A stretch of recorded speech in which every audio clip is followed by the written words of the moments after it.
ولا تكونوا كالذين تفرقوا واختلفوا من بعد ما جاءهم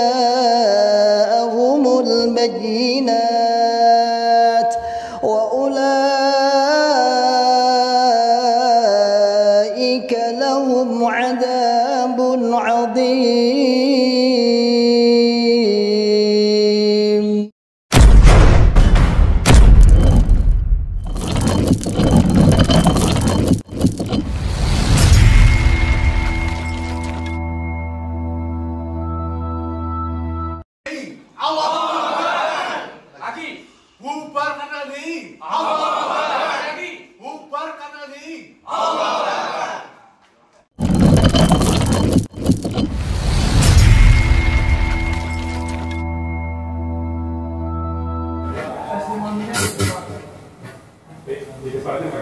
Di depan menghadap objek.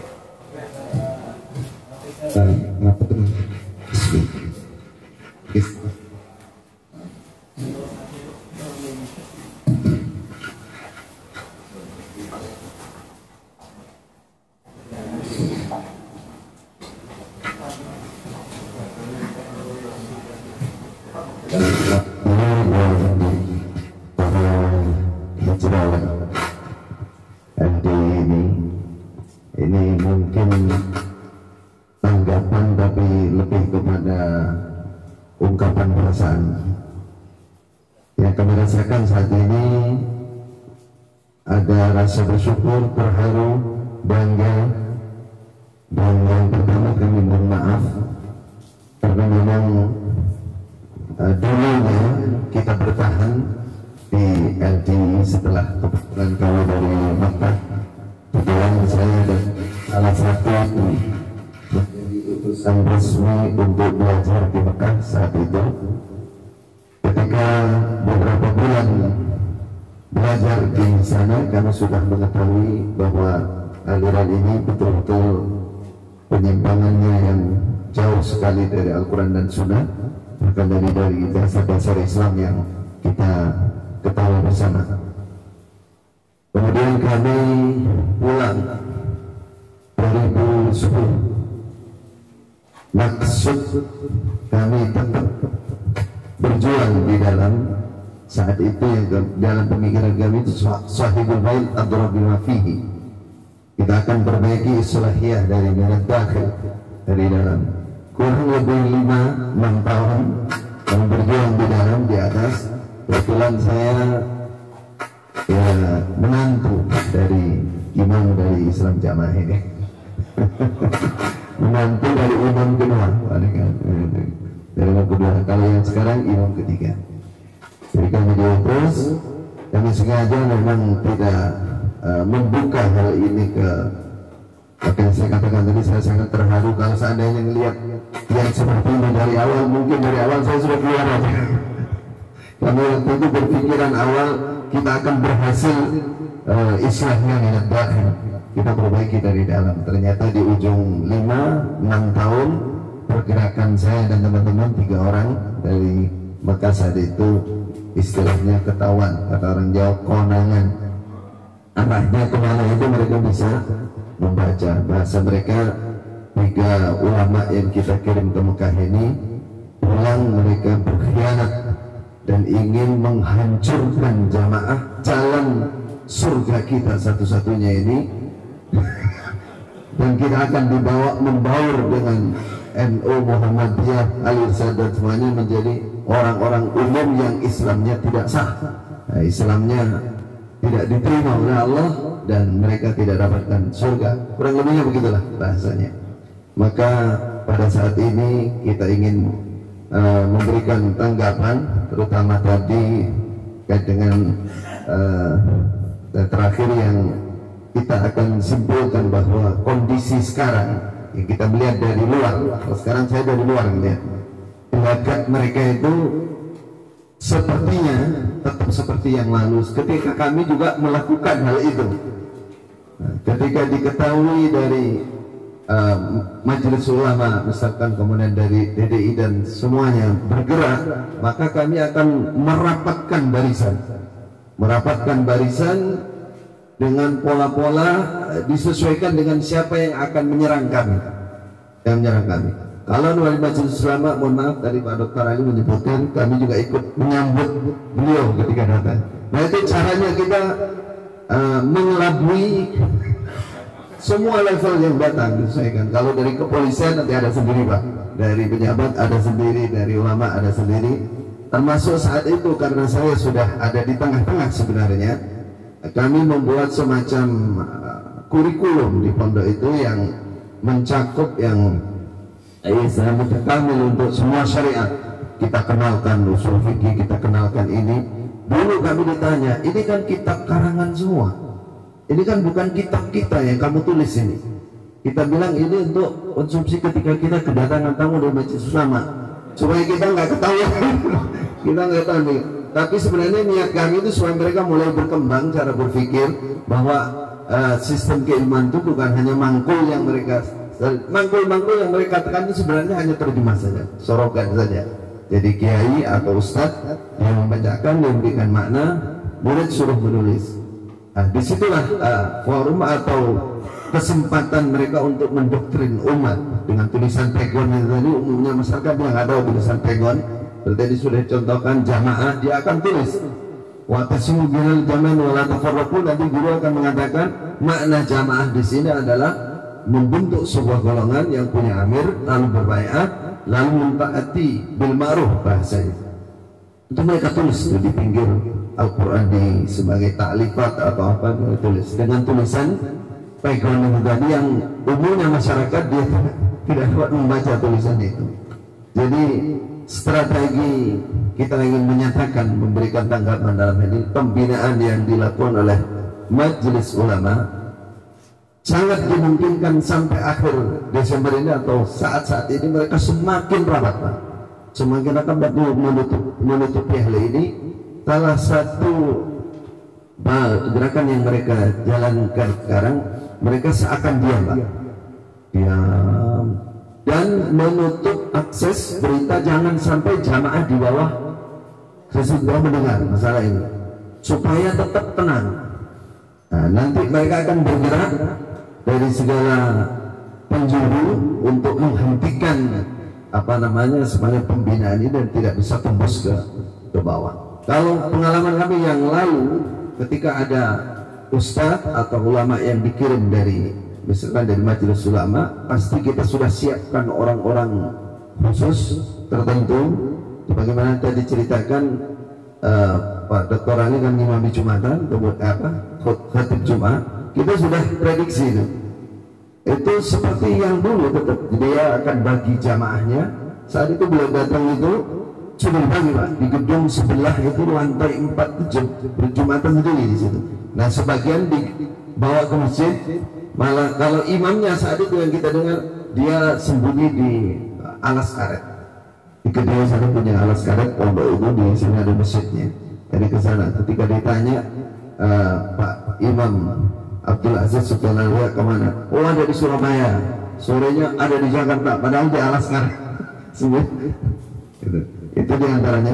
Itu strategi yang sudah biasa dan sudah lihai mereka lakukan. Jadi kalau kita lihat hakikatnya sampai saat ini tidak akan pernah mau dibina karena itu keyakinan yang sudah mereka katakan satu jalan, Warik wahid, kalam wahid, bahwa ke surga itu hanya lewat jalan mereka, lainnya tidak bisa.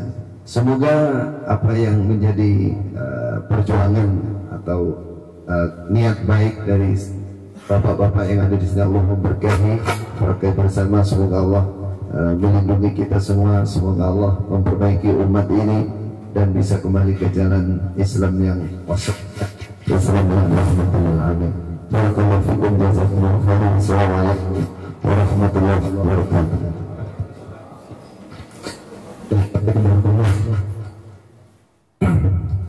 Baik, berikutnya saya minta kepada Bapak Komjen Polisi Purnawirawan Dr. Nur Faizi Suwandi. Ini beliau mantan Kapolda Jawa Tengah, juga pernah menjabat sebagai Kapolda Metro, Kabar Reskrim, dan Duta Besar Indonesia di Mesir. Monggo.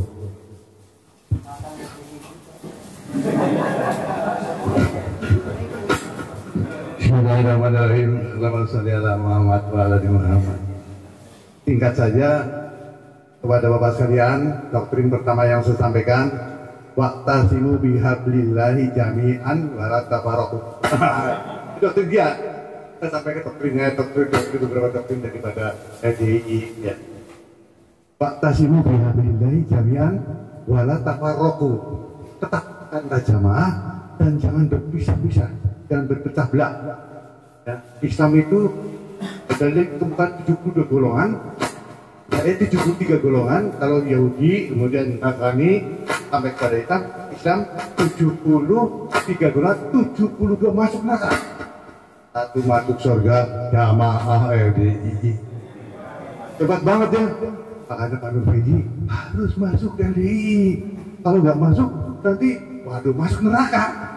Satu-satunya jalan masuk surga hanya lewat jamaah. Jamaah siapa? Jamaah LDII. Nah, itu. Kemudian cara masuknya gimana? Harus belum Islam Pak Nurfaidi. Kalau bisanya masuk Islam gimana? Yaitu Bapak harus baiat, ya. Al-Islamu, ya. Sampai wa'tasimu bihablillahi jami'an wa la tafarraqu, ya. Kemudian la islamu illa bil jamaah wa la jama'atu illa bil imarah wa la imarata illa bil bai'at wa la bai'ata illa bil ta'at. Kalau Pak Nurfa ini ngaku Islam harus punya imam, ya boleh nggak kan masuk Islam, ya terus tangkal Islamnya gitu. Nah, kemudian masuklah jamaah, ya tapi Bapak belum Islam kalau tidak berjamaah. Jamaahnya siapa? Jamaah yang ini 72 golongan, satu golongan kita ya kita ini. Ya. Udah itu masuk lagi doktrin. Nah, doktrinnya itu Bapak sudah masuk Islam tapi belum Islam.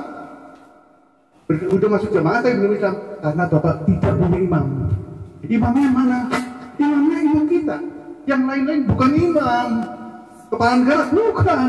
Ini jangan salah Pak Nurfaidi. Jangan ikut yang ulama-ulama yang di luar itu sesat semua. Ya, jadi masuklah ke sini, ke kita ini. Jadi apa itu istilahnya itu harus punya imam.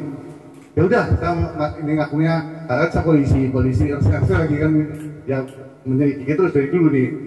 Ya udah saya masuk, gimana caranya? Saya bawa Bapak ke imamnya jamaah. Ya saya pengen dibawa sama teman saya sendiri, almarhum sudah. Saya dibawa ke Karawang waktu itu. Dibawa kemudian ke Pak Nur Hasan, pendiri pertama Madiko nih, pendiri pertama jamaah di Karawang. Mana imam jamaah itu? Orangnya tua duduk gitu ya, kemudian nggak bisa ngomong. Kemudian nggak tahu kenapa bisu. Waktu itu nggak bisa ngomong segitu. Tadi kasih Quran, ini pegangan ada penerjemahnya gitu. Ini Bapak pegang, dia tulis.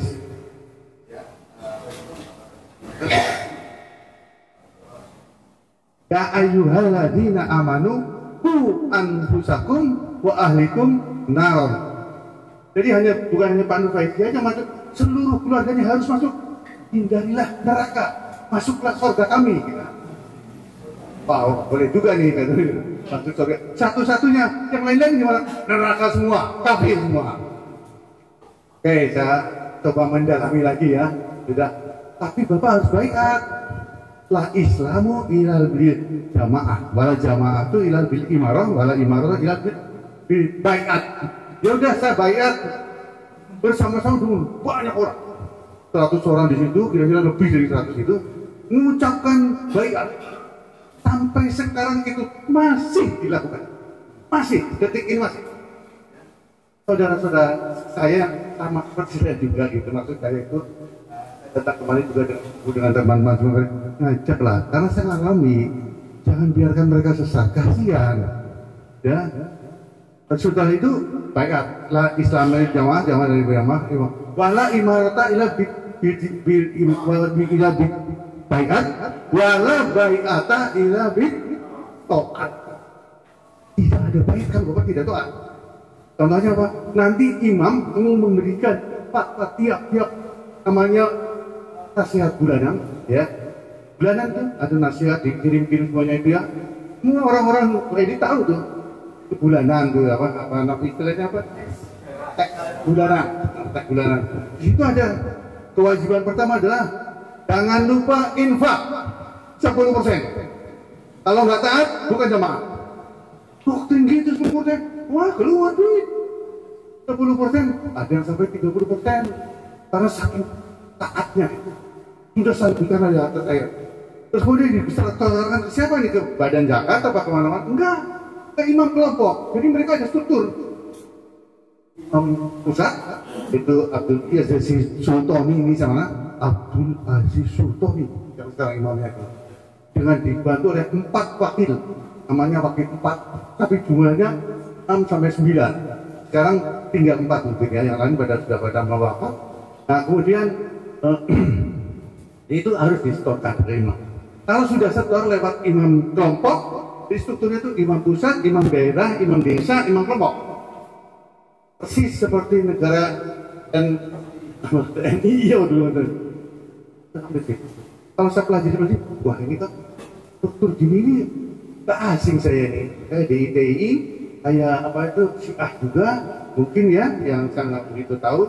Tadi malam Pak dari Muhammadiyah juga apa itu Pak Usyabuk kita undang juga untuk memberikan masukan-masukan beda antara jamaah dengan istiqomah Syiah. Persis hampir. Bukunya beliau baca, dia disampaikan. Nah kemudian, jadi setelah itu disampaikan harus infak 10%, harus taat apapun yang imamnya sampaikan.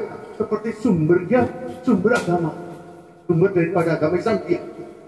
Pernah ngaji nggak dia di pesantren? No. Pendidikan SD, SMP, SMA? No. Nah, tadi berdua tadi sedikit gitu. Ini perkiraan saya ini imam apa ya? Tapi saya terus karena namanya juga resepsi ya.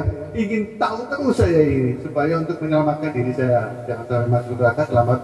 Ada apalagi usia saya sekarang 77 tahun. Nah itu umurnya sudah 77 tahun. Jadi lahir tahun 47. Dan ikuti terus menyelidiki, tapi karena tidak rutin saya dan tugas-tugas saya, apalagi saya sering keluar negeri, jadi terakhir jadi duta besar pas setengah tahun di Mesir, yaitu anak-anak saya itu semuanya Al-Azhar itu banyak tuh kenal saya waktu itu tahun 2000 berapa itu 2011 sampai 2016 saya di sana membina teman-teman dari anak-anak saya dari Al-Azhar yang sekarang juga saya bina. Sehingga saya mendirikan pesantren dari orang-anak dari Majinang Cilacap Tengah, itu kampung lahir saya yang sejak dari dulu oleh keluarga saya diserahkan kepada LII Jamaah Islam Jamaah dulu Lemkari Islam Jamaah LDI ini itu yang pengajian mereka untuk pengajian gitu. Begitu saya tahu, saya kasih tahu seluruh kakak saya semua, ayah saya sudah meninggal, ibu saya sudah meninggal, ibu saya ayah saya tidak ikut ke situ.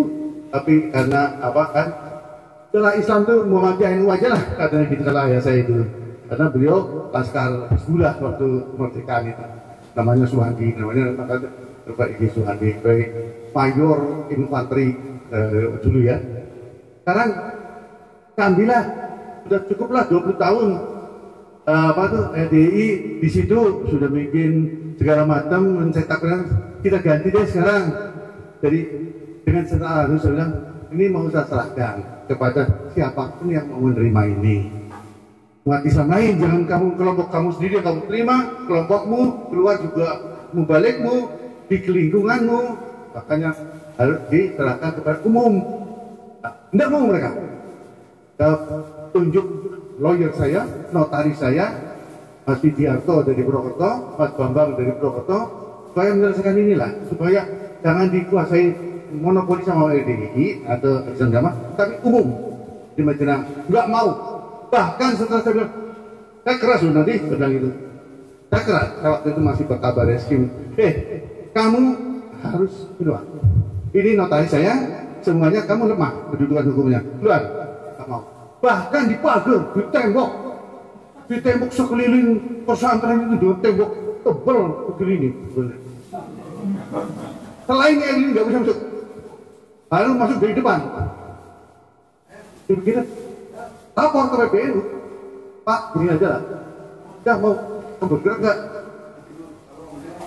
Betul, kata pinter ya, nanti dulu kita bina dulu, kemudian dia kita pelan-pelan nanti wah, nah, pakai otak kita. Kalau itu sikat aja Pak, langsung itu tahu di menghadap ke Pak Samad waktu itu di Haji dan ditutus terakhir itu Pak Mardini, ya itu kepala bidang wakaf NU di PBNU pusat, datang ke sana datang.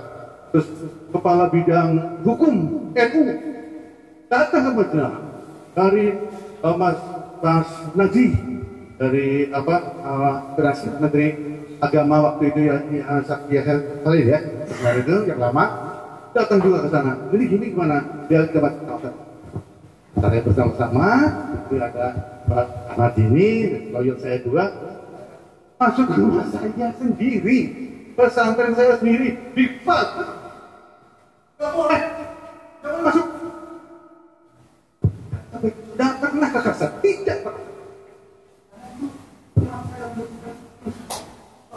Saya gitu ya, disadarkan belum boleh, mungkin dia belum ngerti, ya namanya juga level pendidikannya mungkin belum sampai ke sana lah, ilmunya belum sampai sana. Kita mau masuk, mau melihat apakah masih ada gini, dan ini satunya mau serahkan ke NU sebenarnya. Nggak boleh, nggak bisa. Marah banser dari belakang tiba-tiba Qadarullah ada traktor lewat dulu Cina. Traktor lewat, di stop sampai. Ingin masuk situ. Masuk dari belakang dibongkar itu semua. Tembok sini hancur semua. Ada foto belakang masuk sampai sekarang dikuasai sama NU. Alhamdulillah keluar mereka. Itulah sekarang sudah begitu. Itu badannya sampai dia di tembok itu orang-orang negeri itu pasang tuh. Barang siapa mau wisata religi di sini tempatnya. Tadi di temboknya tulis wisata religi. Contoh orang-orang LDI itu begitulah kelakuannya gitu maksudnya. Di tembok gitu, itu kan wisata religi namanya. Supaya orang itu sadar. Gitu sampai sekarang pesan santrinya dari itu sudah masuk ratusan, sekarang jalan terus, nanti jalan. Semua program-program NU jalan bagus sekarang. Jadi mepet di depan karena sudah jual rumahnya itu. Tapi belakang pesantren gitu. Atas dasar pengalaman itu saya tidak pesantren lagi. Nah ada wakaf itu berapa tanah itu dari saya itu Sakuburi, kakak Sakuburi udah tua ini diserahkan aja udah untuk kemana, tapi jangan satu organisasi ini Muhammadiyah juga semua masuk boleh karena udah begini. 2 tahun bangun saya berada di atas, sekarang sudah ada santri tapi baru 25 gitu. Baru awal. Sekarang masalahnya adalah bagaimana kita menyadarkan teman-teman kita ini, dia bukan musuh kita, dia belum sadar bagaimana supaya dapat hidayah, ya, supaya dapat yang hidayah itu bagaimana? Kita pikir-pikir salah satu caranya hubungan imam dengan ru'yah. Salah satunya itu. Bagaimana caranya imam ini bisa dipisahkan dari ru'yahnya ini. Selama bersatu ru'yah akan jadi sapi peras. Sapi peras apa? Gratisan atau murah-murahan. Dia buka kebun kelapa sawit di Polehari. Di Polehari dia buka. Ini kita benar nih ya. Ribuan hektar di sana, kelapa sawit dia buka. Tenaga kerjanya dari orang-orang LDI, para mubalik, karena dia disebutkan bahwasanya kamu amal soleh aja di sana kan enak sekali gratis. Sekarang beli lagi itu di Tanah Bumbu, terus kemudian saya juga ada tanah wakaf saya itu pantai sekitar di Pelihari itu saya wakafkan 2 km tanah untuk bunker minyak karena itu kelapa sawit semua jadi itu kan ini proses saya nanti kita serahkan siapa lah ini sama sana saya nggak butuh gitu, tapi waktu itu sudah saya serahkan dari LB pada ini imamnya itu ada juga saya terangkan waktu saya masih di situ lihat masih pertimbangan untuk diwakafkan gitu. Nah kalau nanti kita perjuangkan juga ambil terangkan siapa, tapi enggak, saya udah buang semua itu harta itu, ya. Kekayaan harta itu saya enggak, karena saya sudah umur 77 tahun tinggal mati aja, nggak akan dibawa, enggak lah, ya. Yang dibawa ini kita ini sedang jalan-jalan ini berdakwah atau ngomong sama teman-teman gini, kemudian ini mengembalikan orang supaya ke jalan yang benar, ngikutin MUI, mendukung MUI, ini namanya itulah kata kita nanti dasar. Kalau misalnya tanah, gedung, bangunan, nah sekarang malah ada satu masjid di jalan ini Kusendok, Bayan Baru. Masih sampai sana juga sih. Sampai Pak Amin serta bilang, ayo kita masuk, kita sebut. Nanti ini ribut nanti ribut semuanya itu, karena juga ada urunannya juga. Nah, kemudian juga ada masjid di tengah-tengah milik ketemu saya itu Pak Budi, itu Budi Santoso itu di tengah-tengah Jakarta Selatan, ya, di mana ya Mas ya? Berapa hektar? 2 hektar, masjidnya bagus, masih mereka kuasai. Kita mau ambil, nggak boleh. Mas Budi yang punya mau ambil, nggak boleh. Jadi banyak sekali kan. Nggak boleh. Jadi ini, nah maksudnya gini ya, Pak Nur Faizi udah keluar kan udah kafir. Ya, insya Allah lah saya masih bisa masuk surga, gitu aja. Udah kafir, murtad, dicap murtad gitu. Jadi apa yang saya katakan tolak. Kita mau ambil tolak. Ini hak ini mau diambil tolak. Ini masalah yang lain. Nah sekarang saya ingin menyampaikan bagaimana caranya kembali kepada masalah supaya ini bisa cut gitu loh. Dia hubungan antara imam dengan cut. Caranya gimana? Begini, bukan domain saya udah pensiun, bukan polisi lagi, udah nggak punya kekuasaan apa-apa. Harta juga sedikit, kemudian itu juga power juga nggak ada, kekuatan juga nggak ada.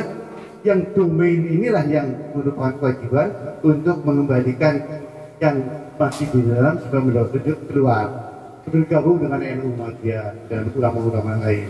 Yang masih di luar mau masuk dicegah, jangan sampai, karena kampanyenya mereka hebat kan. Yang tadi itu mulai dari kamu bukan Islam, kamu harus baiat, kamu harus taat masuk ke dalam, kasih doktrin terus, harus infak. Nah infak ini supaya diketahui, 1 bulan dulu waktu saya awal-awal itu 100 miliar sebulan terkumpul di Kediri itu, di Burengan mana itu, ya di tempatnya itu. Saya kira 65 sampai 100 miliar. Kalau sekarang udah turun terus, banyak yang keluar. Infak terus. Sekarang tinggal sedikit. Ya, tapi masih miliaran. Dan distorkan ke pusat. Dipegang imamnya, tidak boleh orang lain yang pegang kecuali imam. Jadi imamnya sekarang kaya raya. Akan tanya, gimana itu uangnya infak semua seluruh Indonesia ini? Murtad. Takut. Gak boleh itu menentangkan, gak boleh tanya, harus percaya hak prerogatif imam. Nah makanya saran yang kedua, bagaimana supaya hartanya dimiskinkan? Kalau nggak punya harta nggak? Haji tingkat, kemudian bermiskin. Nah itulah saya kira cukup sekian saja. Saran saja, mudah-mudahan bermanfaat satu sama lain. Saya sama sekali tidak benci dan tidak bermusuhan dengan teman-teman yang masih di dalam ini. Tidak, itu saudara-saudara saya semua. Saya cinta mereka dalam hati. Tapi saya nggak senang sama acaranya. Mereka terjebak di situ. Masa mau kita diamkan? Mari kita minta tolong ke ini. Mari Pak, ini ada sini tolong jangan itu dikeluarin gitu dengan dalil dengan kekuatan network yang ada. Umat Islam di Indonesia jangan sampai terlalu banyak semakin tersesat, harus kita stop. Jangan keluar. Kalau nggak punya, nanti semua kekayaannya dikelola sama siapa terserah. Demikian, mohon maaf kalau saya ada kesalahan, dan sekali lagi semuanya itu innamal a'malu binniyat, saya niatkan karena Allah, bukan karena siapa-siapa, bukan karena terkenal, bukan karena pengen jabatan, saya sudah pensiun, dan bukan karena harta saya sudah nggak punya harta, nggak butuh harta. Kemudian juga bukan karena pengen terkenal, enggak lah. Semuanya itu sebuah saya niatin cuma satu, karena Allah, itu aja. Billahi taufiq wal hidayah. Assalamualaikum warahmatullahi wabarakatuh. Baik, terima kasih tanpa mengurangi hormat kepada hadirin karena waktu kita itu terbatas ya. Mohon nanti bisa menyampaikan dengan singkat, padat ya, agar agar kita bisa memberikan kesempatan kepada lebih banyak lagi kepada para hadirin, terutama kepada saudara-saudara kita yang pernah di dalam organisasi. Baik, berikutnya saya mohon untuk bisa memberikan tanggapan kepada Ustaz Adi Kurdi yang pernah menjadi ketua DPD LDII untuk wilayah Solo.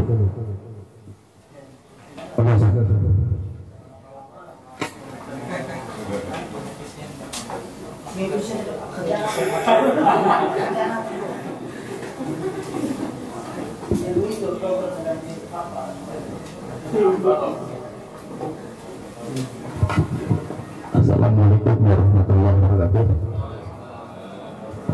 Nama saya Adi Kurdi. Saya 35 tahun di LDII. Jadi yang saya alami, yang saya rasakan, LDII itu hanya baju. Isinya Islam Jamaah yang sudah dilarang tersabun tahun 21. Kemudian apa yang tadi di buku itu sebab 1 sampai 12 itu benar adanya. Itulah paham LDII dan sampai sekarang belum berubah. Artinya LDII masih Islam Jamaah dan banyak bukti-bukti yang sampai saat ini memang takfir selampangan itu. Ini Pak berdiri, Pak Agus nanti berdiri. Sini.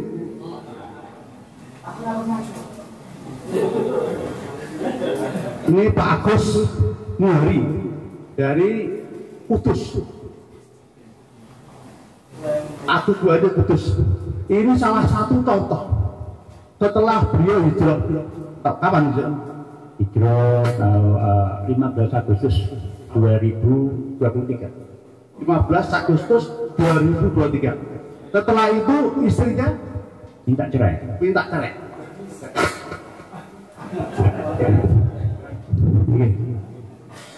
Kemudian setelah beliau hijrah, istrinya dan semua anak-anaknya tidak mengakui dia. Bahkan kejadian yang paling tragis terjadi hari Selasa ya. Selasa, tanggal 12 hari Selasa. Ya. Di 12 November pagi. Jadi satu, kalau LDII membuat pernyataan tanggal 21 April 2021 menyatakan siap menjalankan paradigma baru, ternyata tidak sampai grassroots, dibahas tidak, tetap yang sudah keluar murtad dan harus pisah. Ini saksikan, buktikan. Kemudian di hari Selasa kemarin dia oleh anaknya karena cekcok kemudian di apa? Ya, kemudian saya di uncit ya, namanya diginikan, didorong dulu, kemudian ya diuncit, kemudian didorong, terus saya jatuh, terus diuncit begini Pak. Setelah itu saya tekan tembok, ini saya betul, masih terasa Pak ya, masih terasa sih. Jadi terasa ini juga berat seperti dicakar itu kena tembok itu. Jadi Pak, jadi ini karena anaknya memang semua LDII dianggap murtad, halal darahnya. Enggak, di rumah tapi istrinya nggak mau. Jadi nggak mau sejak itu nggak mau ketemu, pukul nggak mau. Ini buktinya, dan kemarin ini juga di batu. Padahal Pak Agus umur berapa? Sudah 58. 50 tahun. Ini masih banyak Pak, yang hari ini masih perjalanan. Namanya Pak Sugeng dari Depak. Itu juga sama, begitu hidup, baru hidup, langsung istrinya minta cerai. Kalau yang lain-lainnya ada yang nggak diberi warisan, ada anak mengusir orang tua, kemudian orang tua mengusir anak, itu banyak sekali kejadian. Kalau saya, mohon maaf, ini anak ada Dr. Kalno pada tahun 2006 rival saya. Dr. Kalno ini menjadi pengaman dari Ustadz Harto Ramajais. Pada saat beliau mau membedah Al-Irsad di Indonesia atau Saudi. Nah, Pak Kalonan, Dr. Kalonan ini adalah yang menjadi ngawalnya. Nah, saya komandannya LDI. Akhirnya di Masjid Agung. Takut karenanya gagal. Saya yang mukuli Ustaz Harto Ramajais, ada minta maaf. Jadi tahun 2006 saya ngepeng, tahun 2021 ditutup saya karena saya hijrah, kemudian diundang testimoni di kantor MUI Solo, kemudian diketahui lagi, maka digeruduk 7.000 orang, 7.000 orang. Jadi sebelum saya geruduk, sekarang digeruduk. Jadi intinya satu, bahwa ajaran PDI tidak berubah. Ini bukti. Ini juga Pak, ya ini Pak Subiakto baru digeruduk orang ini. Digeruduk ini 200 orang. Nah, Pak Kalono, sini Pak. Itu Pak. Kemudian diceraikan itu Pak. Terus tahu minta maaf.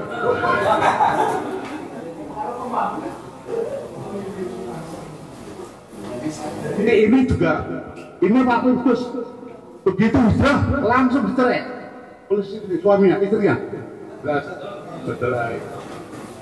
Bahkan pada saat dia konsultasi dengan saya, kemudian saya sampaikan akan bukan termasuk pekerjaan tambahan usaha bagaimana bisa menjimak istrimu. Jadi akhirnya diatur karena lantai 2 rumahnya, istrinya habis kuncinya itu di di tok.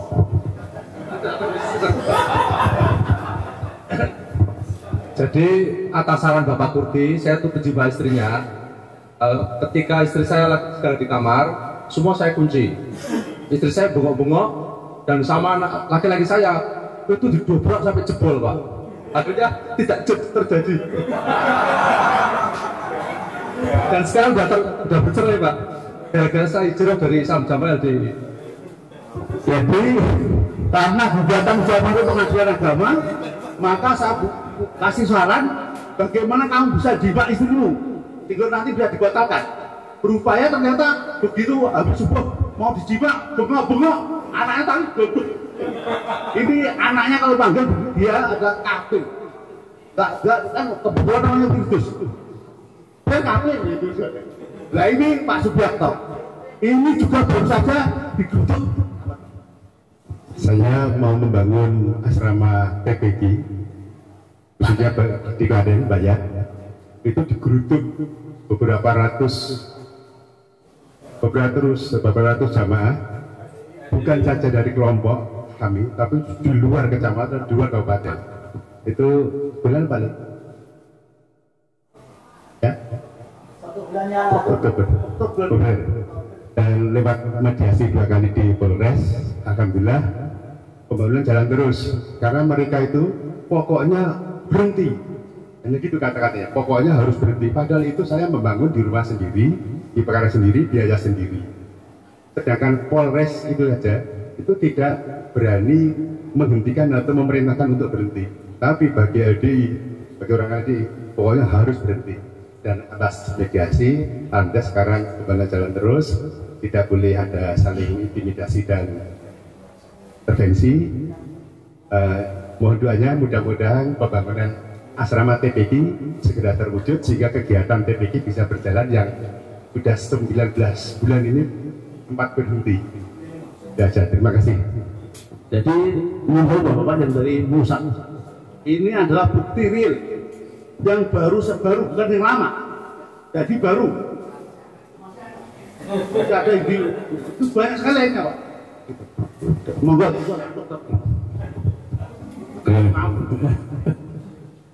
Maafnya terima Pak. Tapi dari teman-teman FKM berpesan nanti agar Pak Adi Budi dan teman-temannya bisa datang ke FKM sekaligus bermaaf-maafan. Karena yang menyelenggarakan pada waktu itu FKM, kebetulan waktu itu saya ketua umumnya, dan setelah waktu saya masih ada, nggak ada tindakan apa-apa. Begitu saya turun sudah di jalan, ya tinggal misalnya ini kajian ilmiah seperti ini, masalah ini juga pada waktu itu. Tapi begitu saya jalan dikabari, Pak, ini masalah ini masuk ke masjid, wah saya balik lagi ya. Gitu. Nah, itu arogan-arogan seperti itu senantiasa terjadi. Dan salah satu dari pengalaman saya, dulu saya 10 tahun kemudian saya punya klien, dan saya itu istrinya customer Rusdianto, Kendal ya, Kendal itu. Nah itu dialah yang ini pinter, istrinya itu pinter, kemudian yang bisa mengembangkan bisnisnya sampai akhirnya menjadi triliuner sekarang ya. Dan sahamnya istrinya itu kemudian karena waktu itu keluar dari RDI, akhirnya dirampas semua sahamnya. Nah, padahal di rest area itu dia punya saham, rest area Ungaran yang besar itu.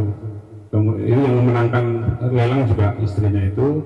Kemudian saham di Kaligawe, SPB Kaligawe itu, nah itu juga dirampas, dan sampainya sekali saham-saham istrinya itu dirampas semua.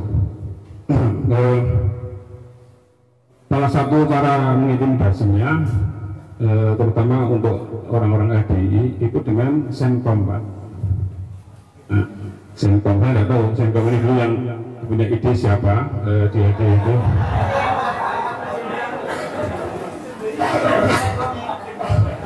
Nah, logonya juga mirip polisi. Ini mestinya nanti teman-teman Laskar buat saya kalau itu mitra polisi membuatnya ini partner polisi gitu. Jadi cara merampasnya begitu. Klien saya tadi yang pokoknya yang di Jombang itu dipaksa dengan Senkom perampasannya di mall yang di Jombang itu dipaksa di itu. Nah, Bapak sekalian, Bapak sekalian, terutama dari MUI Pusat, saya berharap karena gerakan takfiri itu kan sekarang masih ada terus, takfir itu masih ada terus. Sementara dalam beberapa tahun terakhir ini, katanya pemerintah melalui Densus 88 dan BNPT itu kan menggerakkan melawan takfiri. Nah ini mestinya direkomendasikan ke sana, ke BNPT, ke Densus yang dulu, agar nanti benar-benar kalau bapak MUI kan tidak punya orang, kalau mereka kan punya intelijen, sehingga nanti bisa, meskipun saya pernah ngomong dengan pejabat di BNPT, itu kan takfiri, kenapa kok tidak dilakukan penindakan begitu? Wah itu politik masalahnya begitu. Nah, Bapak sekalian, di tengah kita hadir Pak Muhammad Taufik. Kalau saya dokter di bidang wakaf, hukum wakaf. Kalau beliau ini hukum pidana, mau nanti bisa memberikan kira-kira rumusannya seperti apa langkahnya. Monggo Pak Taufik. Biar cepat.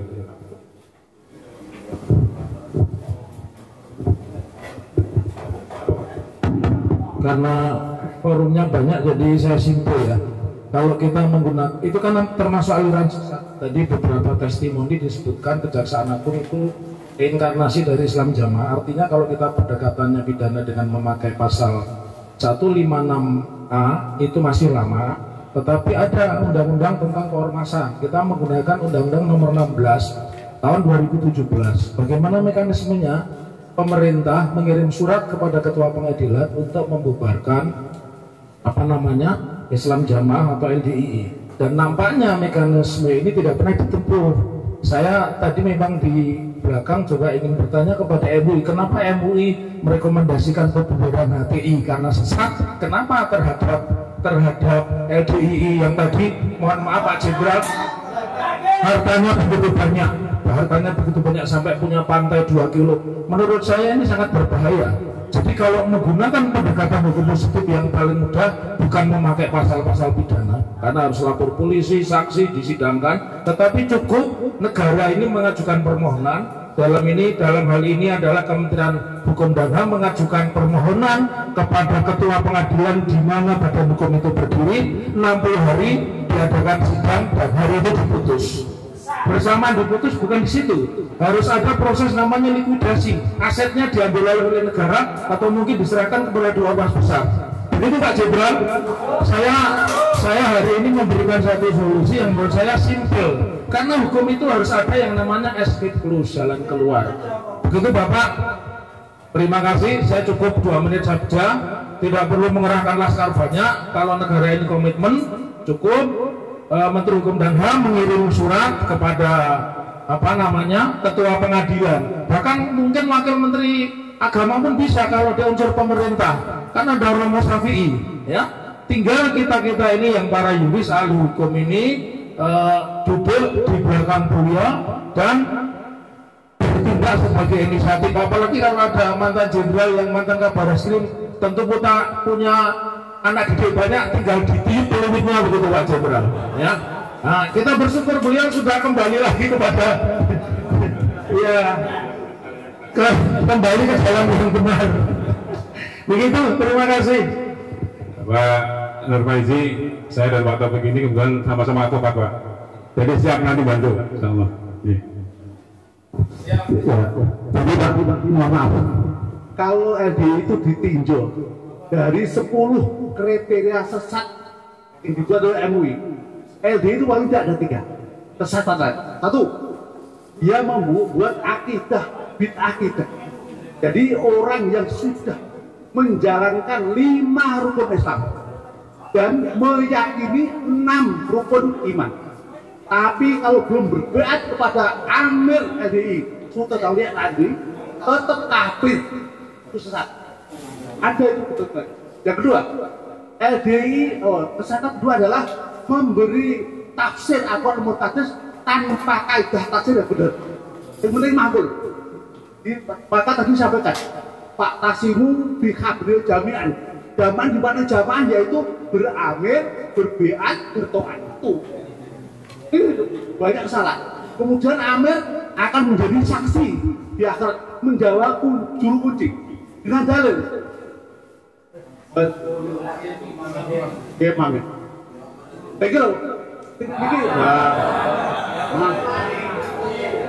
Ini adalah alumni sini Pak. Alumni. Lah ini juga dibuat LDI ini. Ini dari Bismillahirrahmanirrahim, singkat saja. Pokoknya cepat sudah tua gila-gila. Jadi alhamdulillah saya hadir di kampus saya sendiri. Alhamdulillah saya lulusan 2016 dan saya sempat bentuk organisasi mahasiswa Cukam LDI di sini. Entah sekarang itu atau tidak. Sudah ada pengajarnya di sana. Ada berapa orang? Ada 50 orang. Kalau ada beberapa anak cakap di sana. Ini adalah pengajaran Bapak MUI langsung. Jadi gini, apa yang membuat jenengan kok nggak bisa masuk ke pengajian mereka? Kemudian gini, susah saja. MUI di hadapan LDI itu gak dianggap apa-apa. Itu saja. Tapi harapan ini gini, dengan masuk di pengajian mereka, lalu didampingi mantan-mantan, mereka akan gemetar itu, jelas. Lalu dengan nyampe itu kita hanya menjawab benar, tidak, dan belum sama apa. Di seluruh raya itu Pak, saya sendiri pribadi setiap 1 bulan itu ngajar nggak kurang dari 5.000 jamaah.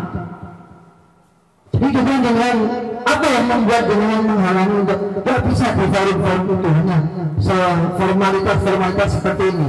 Dan satu lagi, ya yang mengaku cepat. Ya. Setiap acara seperti ini, ada di Samarinda, di Bandung, di Jakarta, semua kita yang jadi bahan hinaan. Mantan yang dihina, Pak. Mau sampai jebret orang bakal racun untuk pertolongan Allah. Intam suruha yang suruhkum. Umrezil murtad kalau dia di sana, Bambang Irawan, boleh. Ini gua benar-benar ini sedih. Jadi apa yang membuat jenengan nggak bisa masuk, Pak? Saya berharap selama jenengan itu masuk di forum-forum itu secara akidah, secara keyakinannya. Insya Allah kalau mereka itu dijadikan yang menang, Pak. Menang secara lalu kita menyampaikan satu poin aja. Jamaah asli nih Pak Haji ini Muramur ini. Insya Allah dia dari 9.000 Wadatan 5 ke 10 sadar sadar yakin hakul yakin. Jadi harapan kami itu jadi ya ini paling bagus serahkan di masjid bagus teman kok ini Anda tahu di bawah itu adalah GPI di bawah itu ada GPI saya dengan informasi saya punya pengalaman banyak Islam di bawah ada pakaiannya batik pakai karet dan pakai pembosan saya nggak tahu juga. Jadi tapi itu kan harapan kami orang ya. Jadi tahun ini coba dikemas mungkin kajian apa turba LDI kalau mengajak mantan-mantan terutama ini Pak Bohong Terminal. Ini ngomong merangkai enggak masalah ini. Ini coba kenalan. Assalamualaikum warahmatullahi wabarakatuh. Demikian Pak, terima kasih. Mudah-mudahan akhir Desember ini setelah ada Mukernas wilayah pusat ya MUI segera difatwa sesat. Kalau difatwa nanti untuk membina lebih baik. Tapi kalau nggak difatwa mereka itu kemelinting. Jazakumullah. Assalamualaikum warahmatullahi wabarakatuh.